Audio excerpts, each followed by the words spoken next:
नमस्कार। उत्तराखंड भारत का एक मात्र ऐसा हिमालयी राज्य है जहाँ पर कोई भी व्यक्ति आकर के जमीन खरीद सकता है, किसी भी राज्य से आकर के, और यहाँ पे अपना घर बना सकता है, मकान बना सकता है, कारोबार कर सकता है, होटल, वो कुछ भी कर सकता है और जितनी मर्जी चाहे वो जमीन खरीद सकता है। लेकिन दूसरे हिमालयी राज्यों में इस तरह की जमीन को लेकर खुली छूट नहीं दी गई है। वहाँ कुछ न कुछ नियम तय किए गए हैं और उन्हीं नियमों के अनुसार वहाँ पे जमीन की खरीद और बिक्री की जाती है।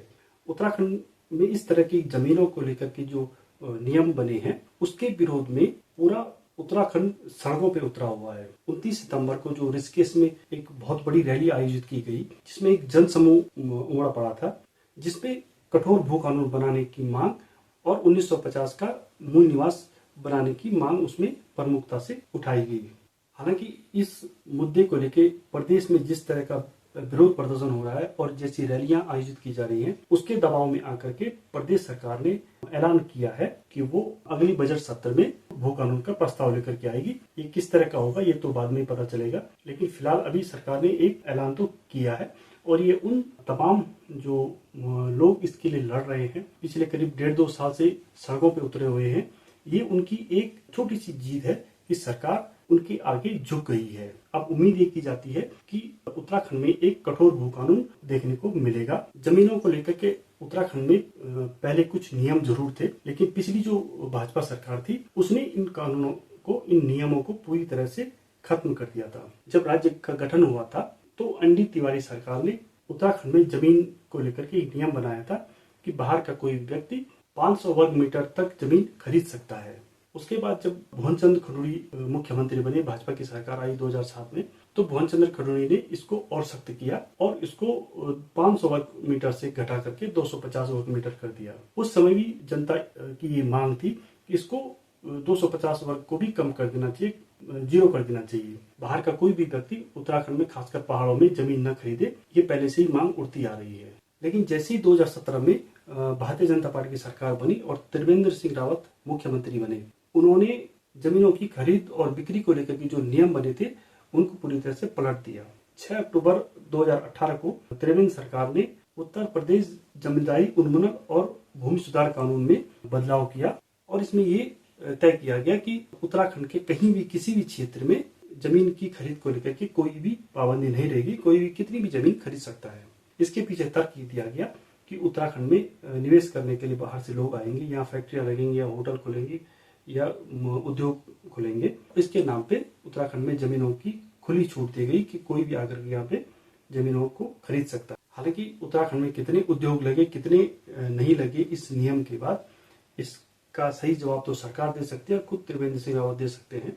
लेकिन जनता में इसके बाद एक आक्रोश पनप गया और लोग सड़कों पर उतर आए और मांग ये उठने लगी कि हिमाचल प्रदेश की तर्ज पर उत्तराखंड में एक सशक्त भू कानून होना चाहिए। तो आखिर हिमाचल का भू कानून क्या है, इसको भी थोड़ा सा समझ लेते हैं। दरअसल हिमाचल राज्य जब अस्तित्व में आया तो वहाँ आज की तरह संपन्नता नहीं थी। इसको देखते ही हिमाचल की जो प्रथम सरकार थी, जो पहले मुख्यमंत्री थे डॉक्टर यशवंत सिंह परमार, उन्होंने 1972 में कठोर भू कानून बनाया, जिसमें ये प्रावधान कर दिया गया कि हिमाचल प्रदेश में बाहर का कोई भी व्यक्ति जमीन नहीं खरीद सकता है और वहाँ की कृषि भूमि को तो हिमाचल का व्यक्ति अगर किसानी नहीं करता है वो भी नहीं कर सकता है। हिमाचल में भूमि खरीद को लेकर के एक एक्ट बनाया गया। इस एक्ट की धारा 118 के तहत हिमाचल में गैर हिमाचली कोई व्यक्ति जमीन नहीं खरीद सकता है और अगर उसको जमीन खरीदनी है तो उससे पहले सरकार से परमिशन लेनी होगी और सरकार को ये बताना होगा कि उसका जमीन खरीदने का उद्देश्य क्या है। सरकार को अगर ये लगे कि हाँ ये उद्देश्य वाजिब है तो वो 500 वर्ग मीटर गैर कृषि भूमि खरीदने की अनुमति दे सकते हैं। लेकिन कृषि भूमि खरीदने की वहां पे इजाजत किसी को भी नहीं है। हिमाचल का कोई व्यक्ति है और अगर वो किसान नहीं है तो वो भी वहां की कृषि भूमि को नहीं खरीद सकता है। कृषि भूमि को वही खरीद सकता है जो हिमाचल का किसान होगा और उस भूमि का उपयोग सिर्फ किसानी के लिए किया जाएगा। तो उत्तराखंड में भी कुछ ऐसी कठोर कानून की मांग चल रही है। दरअसल उत्तराखंड में जमीनों को लेकर के जो लोगों में एक डर है, उसके पीछे कई कारण हैं।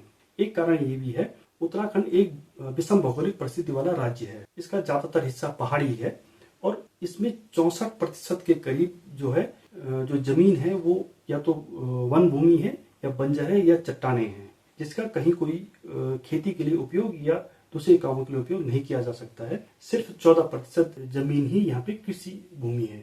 लेकिन इस आंकड़े में भी कुछ झोल है। झोल ये है कि उत्तराखंड जब उत्तर प्रदेश का हिस्सा था तो 1960 से 1964 के बीच यहाँ पे भूमि बंदोबस्त हुआ था।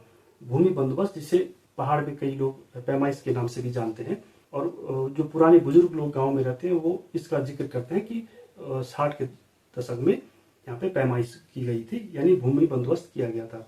भूमि बंदोबस्त में एक तरह से जो किसानी खेती होती है, कृषि योग्य भूमि होती है, उसका पूरा डाटा तैयार किया जाता है। कितनी है, कहाँ पे है, घटी है, बड़ी है, कौन सी जमीन किसके नाम पे, वो काफी चीज क्लियर होती है उसमें।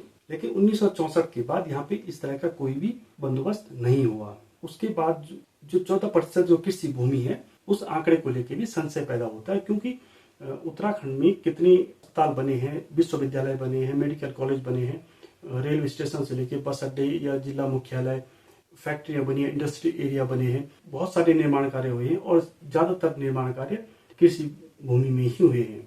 अभी जो रेल प्रोजेक्ट का काम चल रहा है उसमें भी जितने रेलवे स्टेशन बन रहे हैं वो सारी कृषि भूमि में ही बन रहे हैं। आपदा में कई जमीनें खत्म हो गई, टिहरी डैम में कितनी जमीन समा गई, कितना इससे कृषि भूमि घटी है, इसका स्पष्ट आंकड़ा कहीं भी नहीं मिलता है। अगर भूमि बंदोबस्त किया जाए तो ये आंकड़ा घटकर 14% से 10 या उससे भी कम आ सकता है। तो यही कारण है कि लोगों को ये शंका है कि जो 10% के आसपास जहाँ पे कृषि भूमि है, खासकर पहाड़ों में, अगर बाहर के लोग उसको खरीद ले तो उत्तराखंड खासकर पहाड़ के लोग भूमिहीन हो जाएंगे, क्योंकि उत्तराखंड के पहाड़ में 1.5-2 दशक में पलायन बहुत तेजी से बढ़ा है और पलायन के चलते गांव के गांव खाली होते जा रहे हैं। कई गांव ऐसे हैं जहाँ पे सिर्फ 2-4 परिवार ही निवास कर रहे हैं। तो ऐसे में कुछ लोग जो गांव छोड़कर शहरों में बस गए हैं, वो कुछ पैसों के लालच में या किसी बहकाव में आकर के अपनी जमीन किसी बाहर के व्यक्ति को बेच सकते हैं। ऐसी स्थिति में कुछ सालों में अगर ये स्थिति बरकरार रहती है तो पहाड़ की जो डेमोग्राफी है वो पूरी तरह से बदल जाएगी। इससे पहाड़ के अस्तित्व पे संकट खड़ा हो जाएगा। ये एक बहुत बड़ी आशंका व्यक्त की जा रही है। और अगर ये स्थिति आई, बड़ी संख्या में अगर लोग यहाँ पे बसते हैं बाहर के लोग, तो जो पहाड़ी लोग हैं और जो बाहर के लोग हैं उनके बीच में एक गैप बना रहेगा। बोली भाषा, यहाँ के रीति रिवाज, पहनावा, खान पान, उन सब में एक भिन्नता रहेगी और इसके चलते एक टकराव की स्थिति आ सकती है। क्योंकि जब अस्तित्व का सवाल होता है, जब पहचान का संकट इंसान के ऊपर आता है, तो वहां पे एक टकराव की स्थिति आती है। क्योंकि जाहिर सी बात है, अगर कोई पहाड़ में जमीन खरीदता है तो वो नियम के तहत खरीदेगा और उसका मालिक होगा, तो उसके पास पूरे अधिकार है कि उस जमीन का उपयोग किस तरह से करे। तो ऐसे में लोगों को एक भय है, एक डर है कि अगर उत्तराखंड की स्थिति यही रही तो यहाँ भी कहीं हालात मणिपुर के जैसे न बन जाए, क्योंकि वहां पे भी दो समुदाय जो लड़ रहे हैं उनके बीच में अस्तित्व का ही संकट है। यहाँ भी ये स्थिति न जाए, ये लोगों को भय है और इसीलिए यहाँ पे एक कठोर और सख्त भू कानून की मांग की जा रही है। तो हम उम्मीद करते हैं कि उत्तराखंड में एक जल्द से जल्द एक मजबूत भू कानून आए। तो आपको ये वीडियो कैसा लगा हमें जरूर बताइएगा और चैनल को सब्सक्राइब जरूर कीजिएगा, वीडियो को शेयर करें और लाइक करें। नमस्कार।